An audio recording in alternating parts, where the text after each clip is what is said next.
tiny. Okay, good evening, everyone. It is May 15th, 2023 at 6 p.m. Time to call the City Council meeting to order. Ms. Rhodes, roll call, please. Yes, sir. Mr. Austin? Here. Mr. Duca? Here. Ms. McGinnis? Here. Ms. Nally? Here. Ms. Price? Here. Mr. Prine? Here. Mr. Taylor? Here. So we have a quorum. Thank you, ma'am. Mr. Brian Reese with the prayer and pledge, please. All right, invite you to join me.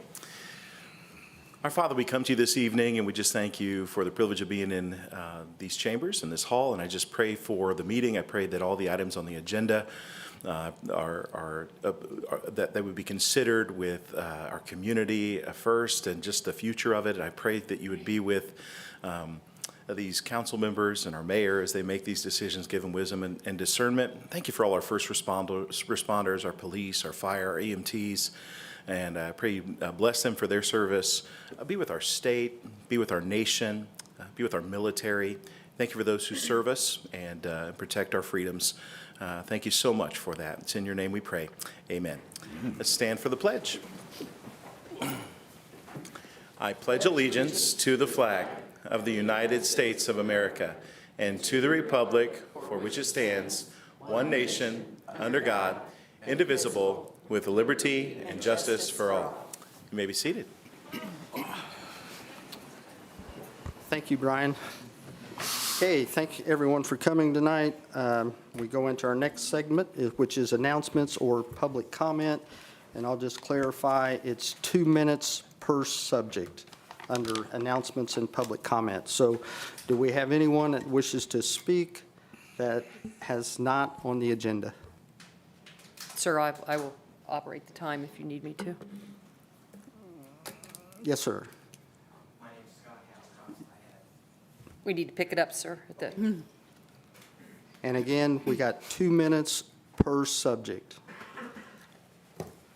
Okay. Well, I'm probably not going to be very popular here tonight, so I'm sorry about that. I'm here to talk about the Highway 31 project. I had a 15-minute presentation that I pared down to 5, so I'll hustle through what I can. You got 2. I'm a retired engineer, Rolls-Royce, Cummins, and Allison. I started digging into the project in January.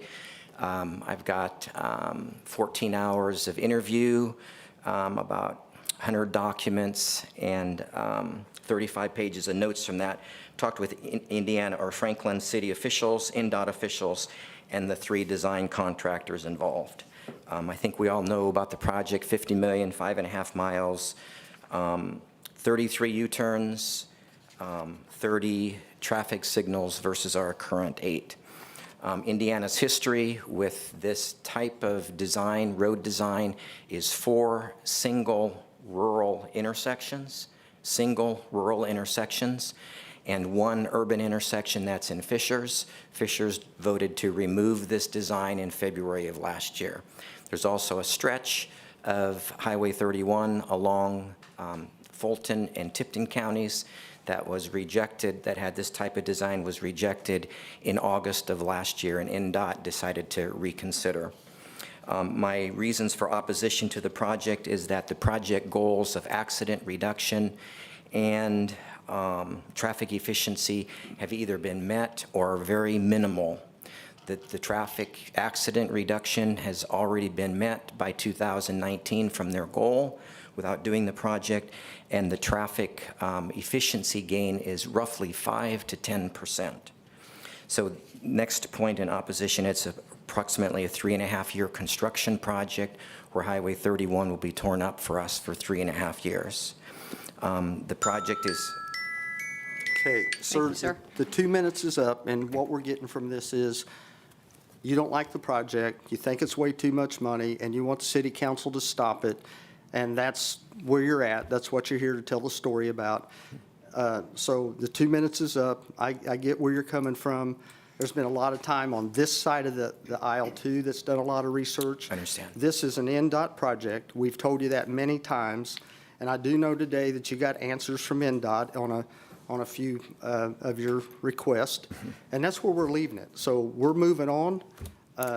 personally, I've stated it before, it's been publicized, I'm for the project. I'm not looking to stop it, so your 2 minutes is up. I appreciate you coming and making a comment. Thank you. Okay, And thank sir, you. I would tell you, your written documentation is available to all council members. Okay, So, thank you very much. Submitted. Uh-huh. Okay, is there any other announcements or public comment that it's not on the agenda?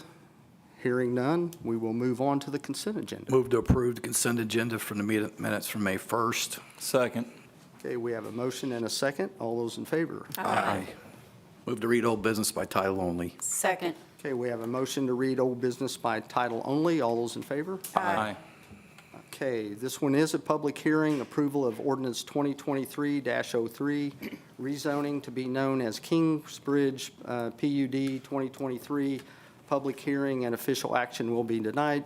Senior Planner Joanna Tennell. Good evening. As mentioned at the introduction, this is the Kingsbridge subdivision, which is approximately 150 acres on the west side of US 31, south of Knollwood and Forest Park in Whiteland. This did go before the Plan Commission on April 18th with a favorable recommendation forwarded to City Council by unanimous vote. As mentioned at the introduction, this is really just kind of a clarification of an area that was referenced in the PUD that cross-referenced the City of Franklin's zoning ordinance, which is right here. So the section that it referenced was actually geared towards the residential traditional neighborhood section of the city, which is essentially downtown. It talks about how the garages need to be recessed from the front of the structure and that all structures on the front facade would need a porch, a minimum of 50% the facade length, minus any portion that was contained with the garage, of a porch that is a minimum 6 feet in depth. Because that section is actually geared towards downtown and not specifically a development such as this, it came to our attention when they started looking at bringing their buildings forward and making sure that everything was in compliance. So we did look at that, had some discussions back and forth with Lennar and Platinum Properties, which are the two other parties involved. In looking at the examples of the facades that they actually presented, both at Plan Commission and City Council with the initial rezoning in 2021. We wanted to make sure that any modifications were in compliance with what was originally proposed. So what you have before you is a modification to delete the reference to our zoning ordinance section that's geared towards downtown and replace it with requirements for entry porches that they can have one of essentially two options. Each of the houses would have a front porch length of equal to 50% or greater, minus any garage or storage space, and that porch would have to be a minimum of 4 feet in depth. If it does not meet that requirement, then the alternative would be that the front facade would have to have 3 separate building, exterior building materials, or the first floor, excluding gables, doors, windows, must consist of full brick, but also have some decorative accents of different building material. The important thing to note is, you know, we did go through all of the elevations that Lennar provided, compared them to what everyone had seen originally to make sure that it was in compliance. There is nothing else in the development that is being proposed to change. The layout of the lots, the configuration of the streets, the dedication of the parks, the amenities, all of those things stay the same. And Dustin Tuttleston is here representing the petitioner to add anything to that. Councilwoman Nally, I know you know this since you sat through Plan Commission meetings, but maybe the rest Yes. of you do not. If you'll recall, when a PUD comes in, essentially what happens at the Planning Commission level, and then you are asked to approve it, is the PUD establishes the developmental standards at that time. So when Joanna says we'd referenced our zoning ordinance, they're still complying with our zoning ordinance. It's just the PUD portion of the ordinance. I don't want anyone to think that they're asking for any waiver of that. And as Joanna articulated, it's exactly as was presented to you before. It just, with that little reference, we needed to take it out. And I believe it comes to you with a unanimous Plan Commission recommendation at its meeting. Yes. And this is a public hearing, so is there anyone in the audience that would have a question for Joanna or Irene, who was on the Plan Commission. Does anybody have any questions? Seeing nobody moving forward, we will close public hearing. And now we are ready for action from the council. Mr. Huddleston, did you have anything you wanted to tell the board? I'm happy to answer any questions, just maybe a couple minutes real quick. Joanna's right, everything about this project, except for what we talked about on the parks, or the porches, remains. The dedication of the 28 acres park, the layouts you see there.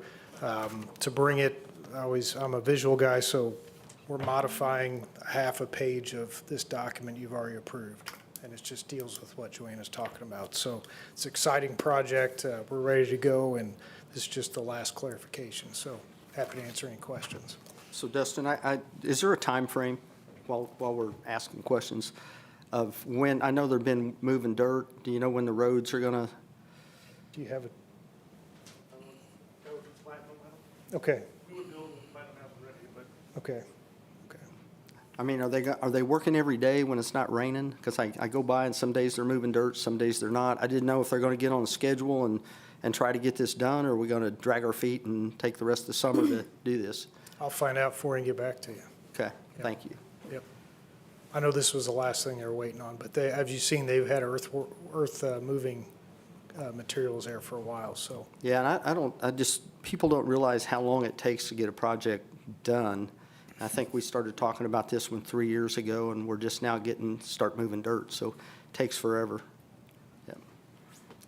Any And other I know questions? that Bob was just asking too, just to clarify, it is down there on 31, and it will connect with Norwood Farms. Correct. Okay. Any other questions? Okay, I had a There is a public, question. I had a public hearing, but I'll tell you what I'll do. I'll open the public hearing back up since Dustin hadn't spoke yet. Yes, Yes, please. ma'am. We're not trying to burden you, but she can only pick up when that microphone is picking. We Okay. need accurate minutes. Sorry, I'm Becky Allen, I work at Gateway Services, and I called, I can't remember who I called. Our only concern, I think this is wonderful, we just want to make sure we're not going to be flooding more. That's all. I was That- assured, because we have quite a flooding issue at Gateway, so. I believe you were probably called the planning department, and I think I did. we've addressed this at the planning good. commission meeting. Part of our ordinance requirements, which they are required to comply with, is that post-development rate of runoff cannot exceed pre-development rate of runoff. So Okay. that's an engineer's way of saying it has to be less than or no more than what's there. So it'll Okay. probably fix your I problem. just like to be recorded on the record. We're hoping. It's right there. Thank It's right you. there, Becky. Okay, anybody else? I did open a public hearing back up for this. Yeah, we're hoping to reduce. We will close the public hearing for the second time. We're hoping to reduce that. Now I think we're ready for action. Oh, yeah, it should be. It should. You got retention. Move to approve. Second. Okay, we have a motion and a second to approve. All those in favor? Aye. Any opposed? Thank you. Thank you. We'll go on to new business. Move to read new business by title only. Second. We have a motion and a second to read new business by title only. All those in favor? Aye. Okay. Item number 1, 2023 Economic Development Fees Grant Award, Community Development Specialist Dana Monson. Yes, good evening. Just as a reminder for those in the audience who may not know, we are discussing the economic development fees that are voluntarily paid by any of our companies who receive a tax abatement in the city of Franklin. These voluntary fees consist of 2% for real property or 5% of personal property of the savings that they have received for that year. So if it's their first year of abatement and they're receiving 100%, they would pay 2% of that 100%, whatever that value may be. This year, with over 44 abatements that we have running, we received $73,690.56 in these economic development fees. Per Indiana code, the Economic Development Commission is permitted to take these fees and grant them to a nonprofit organization that is working in a specific economic development activity area within our city.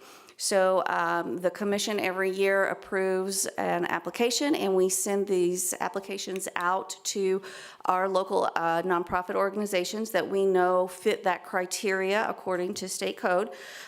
This year, we received 3 proposals back. We received one proposal from Discover Downtown Franklin in partnership with the Franklin, with Festival Country, for $10,000, let's see, $13,690 for continuation of the archway for the Coogee Alley. So the Board of Works, they were discussing the actual structure that goes over. These will be for the Japanese lanterns that are to be hung there, and to also pay for some for the cherry tree that is going to be put in there as a statue and things along those lines. The second request that we received was from the Franklin Chamber Foundation, which is a new 501c3 organization going through the Franklin Chamber of Commerce. They requested $30,000 to begin a small business grant program.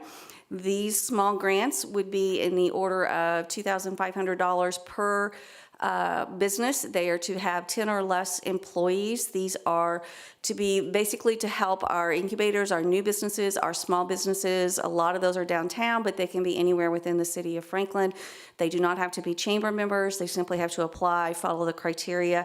They can be used for establishing a new website, new customer service system, point of sale system, something like that, that would help them increase their business and help bring them into the next level for their business. The third and final request was from the Franklin Heritage Incorporated for $30,000 for the restoration and stabilization of the Artcraft Theater, specifically due to the high winds and the tornado that came through March 31st to April 1st during that evening time. The roof of the Artcraft was pretty severely damaged. For those who don't know, it was lifted up. It was a lot of brickwork was broke, a lot of things that had been damaged in there.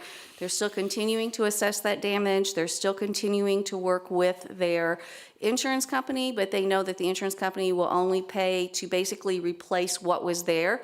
The insurance company does not pay to do the stabilization to help prevent this, hopefully, from ever happening again, and improving things along those lines. The Economic Development Commission heard these 3 requests. They did approve all 3 of the requests. They did also approve them pending the order that these 3 organizations will come back to the EDC in approximately 6 months, 180 days, and will report back on the progress, exactly what they did with the funds, exactly who was benefited, and exactly how things worked out. Ms. Gray was very gracious to help us get the agreements in place as they needed to be, so I do appreciate that. So Sean Taylor is our EDC rep. Sean, I don't know if you have anything else to add, sir? No, the only other thing I would add was, with we wanted just details where the money was going, since it's becoming a larger amount with the different things over now that we've got.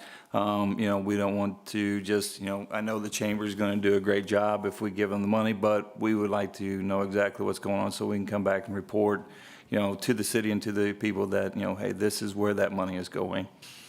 Well, I appreciate Dana reaching out to me ahead of this meeting, and she reflected to me that those were your issues. So I think I prepared a template that you can use in future, which is basically a grant agreement that's between the EDC and whoever the recipient is, to come back and report to you within 180 days, or claw back the money, and we get that money returned unless they come to the EDC and the council asking for an extension of that 180 days. There are instances, supply chain issues and that kind of stuff, although it's getting much, much better. So that is part of the grant agreement because Dana indicated that was something that EDC wanted to see. And then we were also talking after the meeting and during the meeting about, as much money is starting to flow through this, how can we get more people involved with it? So I know Dana's working on that to figure out how we can get more people involved, because, we've had the kind of the same 3 people apply for it, but I think they're the only ones technically eligible for it at this time. So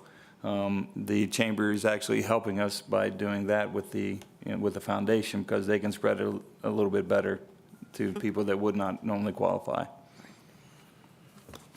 So I am here tonight asking for approval and ratification of the EDC's recommendation to permit these funds to be granted as I stated in the request. And I did want to clarify, the grant agreement only has them reporting to the EDC. And since you have a rep, I assumed that the council could ask Mr. Taylor if there's any problem, he can report to you. I'd be happy to bring it back once we get the report and share with everyone. Okay, so I think what Dana's asking for, if there isn't any other questions of Dana, I believe we're ready for action. Yes, sir. Move to approve? Second.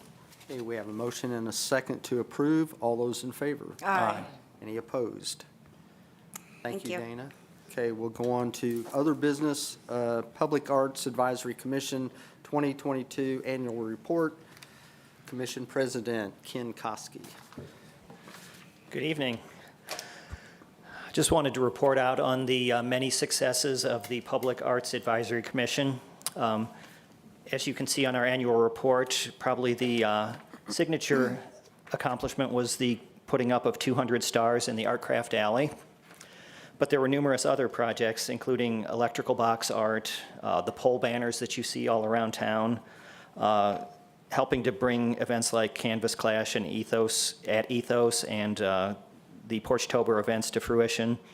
And then even some events and attractions that weren't specifically spearheaded by us, like the mural that Patrick Tisdale did nearby. We're keeping up the momentum. All of these assets that are being created throughout the downtown, which is essentially the art district, have been memorialized in this brochure so that people can pick up a copy of this and walk around town and see all the art that currently exists. And we're keeping up the momentum in 2023 with the aforementioned Coogee Alley, which will have the overhead Japanese lanterns, new red seating, a bridge that will be off to one side, as well as a cherry blossom tree that'll be a three-dimensional piece of art. In addition, we're focusing on the intersection leading into the amphitheater. We'd like to do a painted crosswalk there that would comply with state and federal requirements for a crosswalk, but yet would also be a decorative piece of art. So super excited about the progress. And the ultimate goal of this is not only to beautify the city and, you know, be a quality of life thing, but also to get the city designation as a state cultural and art district. And that really brings a lot of attention onto the city that's positive. So this is the second issue with the festival country materials so that you can review those in your free time as well. So you don't have to see me a third time in 3 months. So with that, I'll answer any questions. I just want to make a comment real quick that I have been going to all the arts boards, and you guys do a tremendous job, and you're getting a lot of work done with very little funding and with grants, and I wish more people would come and get more involved in what we're doing with the arts here in Franklin. You guys do a great job. I do have one suggestion. Next year, or whenever we update this, I know we're concentrating on trying to get the arts district in this certain area, but next year, maybe we talk about, add maybe a page of other art that people can go check after they check this out. Like, for an example, the roundabout by the high school, that's going to be a phenomenal piece of artwork. And then I know that Gordon Strain has a piece of artwork out by Meyer Store that's pretty unique. I just think there's a lot of stuff around Franklin that's getting missed that we could capitalize on to go along with this. So just a comment, I just thought. Oh, no, that's an excellent suggestion. We were trying to fill the last couple of panels, so I think we've got our money idea for the next printing of the brochure. So thank you, Mayor. Now I feel useful. Exactly. Ken, let me ask you, since this is the council and the funding mechanism of the city, does the designation of being an arts district offer the opportunity for additional funding sources from other entities, statewide? I will turn to other- Dana Monson to Is there a potential, That's a Dana question. okay, potential grant applications? I mean, we're really good at getting grants. Right, there absolutely is. We've applied in the past for grants from the Indiana Destination Development Corporation and received those. We've applied for grants for from the Indiana Arts Council. We have one outstanding right now, waiting to hear back from them. We've also applied to the local community foundation and other areas. But with this designation, this increases, so besides just those typical pots, it allows us to go into further foundations, into other national arts groups, the National Endowment for the Arts, and things along those lines. So it opens us up to an even larger opportunities with that. Yeah, that's one of the big goals for doing this. Thank you. Any other questions? This was mainly a report. There's no action needed, so. Any questions or comment for Ken? I just want to say thank you, Kenny. I know how hard you're working, and it shows. So keep up the good work. Thank you, Ken. Thank you all. Okay, thank you, guys. Okay, that gets us council member comments. We'll start down here with Josh. Happy May, everybody. It's race month. Happy what month? Race month. Oh, happy race month, okay. Don't know about race month? I don't like racing. No, not at all. Oh, just ask him. Ann? Nothing, thank you. Okay, Ken? I don't have anything tonight, Mayor. Thank you. Sean? Nothing, sir. Bob? Well, Becky Allen, since you're in the room, I'm going to give a shout out to Gateway Services. I know you folks do a tremendous job throughout the county. I don't know if everybody knows what all you folks do, the helping people that, particularly that need to get transported different places. And you do a great job, whether you're standing on dry ground or in a foot of water. You folks do a fantastic, do a great job. Thank you. Irene? No, I have nothing but kudos off of what Bob just said. You guys do a great job at taking care of our people in Franklin that need transportation. Jennifer? No, thank you. Madison, you want to introduce yourself and any other mayor, youth council people in the room? Yeah, so my name's Madison, and I'm here, and Carter and Zach are here as well. Last week, we inducted our new members into the council and had our closing ceremony. And there's nothing much, but we're really excited to see the roundabout go up at the end of the school year, as that's coming to a close, so. Well, thank you for being here and participating. Tara, do you have anything? Jane? No, sir. No, sir. And I have nothing, so I think we're ready to adjourn. Motion to So adjourn. moved. All those in favor? Aye. Thank you.